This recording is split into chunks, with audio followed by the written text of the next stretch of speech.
నమస్తే. ఎస్ఆర్ మీడియాకి స్వాగతం. ఈరోజు ప్రజా సమస్యల ప్రజావేదిక కార్యక్రమంలో భాగంగా కలెక్టర్ గారి కార్యాలయం ముందు ఓ మహిళ ప్రకృతి వ్యవసాయం చేసుకుంటూ ఉన్న నా భూమిని రియల్ ఎస్టేట్ వ్యాపారస్తులు వచ్చి నా భూమిని ఆక్రమించారని కలెక్టర్ గారికి నా భూమిని నాకు ఇప్పించండి అంటూ వినతి పత్రాన్ని అందజేశారు.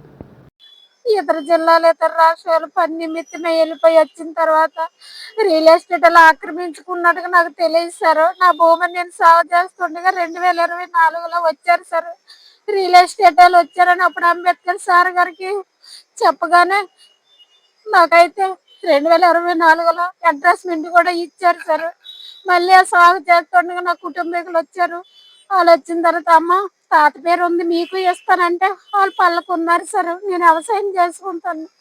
మధ్యలో బీచ్ నా భూమిని కబ్జా చేయాలని చూసినప్పుడు ఎంఆర్ఓ గారు చెప్తే ఎంఆర్ఓ గారు అప్పుడు మాత్రము రాంబాబు ఆవిడది 14/7 కదా, నీది 14/2 ఉంది కదా, నీ 2లోకి నువ్వు వెళ్ళు, కానీ ఆవిడ జోలికి వెళ్ళకు అని కాగితాలు కూడా రాయించుకున్నారు సార్.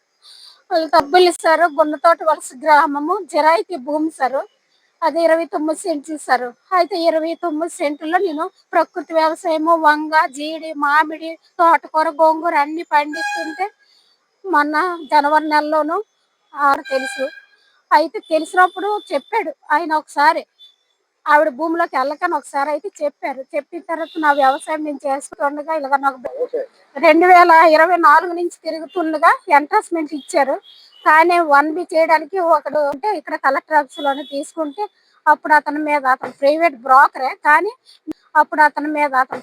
బ్రోకరే కానీ నేను SC ST కమిషన్ కి కాగితం అదే పోలీస్ కంప్లైంట్ ఇచ్చాను.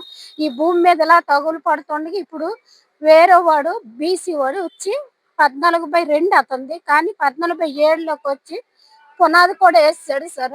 పునాది వేస్తాడని నేను ఎంఆర్ఓ చుట్టూ తిరుగుతాను, కలెక్టర్ చుట్టూ కూడా తిరుగుతాను. నాకు ఎవరు సపోర్ట్ లేదు సార్. పునాదులు తీర్చి సొసైటీ చేయడానికి కూడా నాకు అవకాశం లేదు సార్. చూడండి సార్, మొక్కలన్నీ ఫోటోలో ఉన్నాయి. వాటికి జీవామృతము ఘన జీవామృతం వేసి పండించుకొని నా పిల్లలు పెంచుకుంటున్నాను సార్. నాకు ఎవరు సపోర్ట్ లేదు సార్. దయచేసి నా భూమిని నాకు ఇప్పించండి సార్. కలెక్టర్ ఆఫీస్కి వస్తే వాళ్ళేమో పోలీసులకు పంపిస్తే పోలీసులేమో మళ్ళీ ఎంఆర్ఓకి ఇచ్చేసారు సార్. ఎంఆర్ఓ గారు ఇప్పటికీ పిలవలేదు సార్.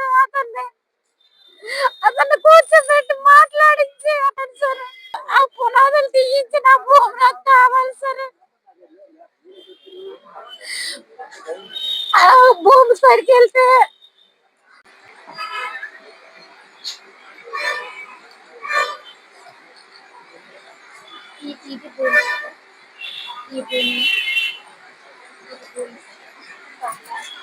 కూరగాయలను వేసుకొని